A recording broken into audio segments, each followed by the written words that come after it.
What is it that these models are going to bring in for me? Let us see with examples. I'm sure most of you would have used services like Gmail, Google Drive, Dropbox. All of these are software as a service. Now, when you're using it, you are happy that he's providing me all these facilities and therefore my data is safe. Every time I open, I go to drive.google.com, dropbox.com, enter my username, password, I can see it. Fantastic. But the question comes, where is he storing the data? Is he having access to your information? These are questions we need to answer, right? And when your organizations are using these sort of solutions, it becomes quite interesting, or it becomes quite a need of the hour for organizations to understand how the security solutions of these are taken care of. On the other end, what if a company is using a platform as a service? Most of the companies who are into the app development space or software development using cloud hosted apps, they prefer to certain cases go for a platform as a service where they're using this to develop their platforms.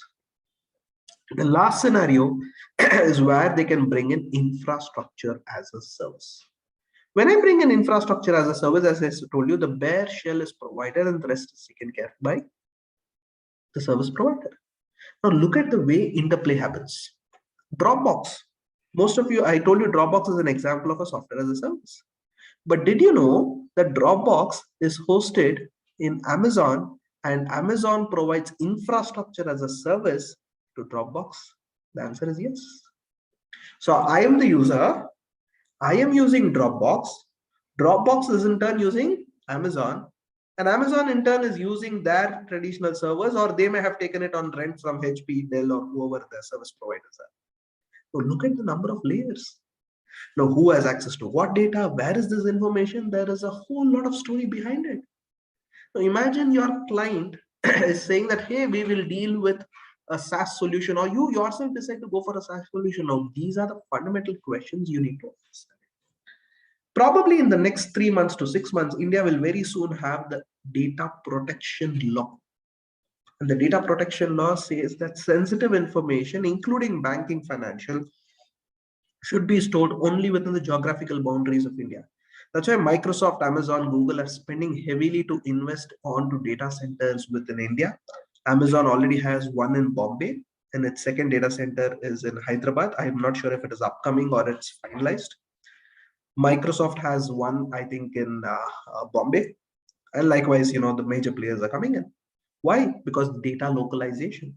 Imagine your server was in Microsoft and Microsoft had kept its server in Afghanistan. A couple of months back, we saw what was the unrest which we noted, right? What if the government decided to just revoke or cancel all the internet connections? You're done. Your data is stored here and you're over. Right? So the data is the new oil. The data sovereignty concepts are all coming in. It's all because of the data being stored anywhere. So these are the newer things onto the plate. So that, my dear friends, gives you a perspective of what exactly at a high level, how the three models of cloud are and how they interplay between them. Right? Now comes an interesting question. What do I do with this? How do I use it?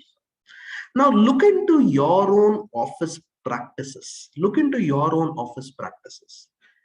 Day in and day out, you are using some or the other services. Sometimes you're storing it in your computer. Sometimes you're storing it in some other third-party solution. The number of SaaS providers today are, it is just to the power of n if I have to ask, if I have to tell you. Every company who wants to come up with a new business model, he thinks that he is a software service provider, software as a service. And that's good, because you're going to have more innovative markets. And India would very soon be the SaaS capital of the world, right? Let's take an example. The India's very own SaaS, two large companies who made a major noise in the world. Freshworks, who got listed in the US, I think last month, and Zoho.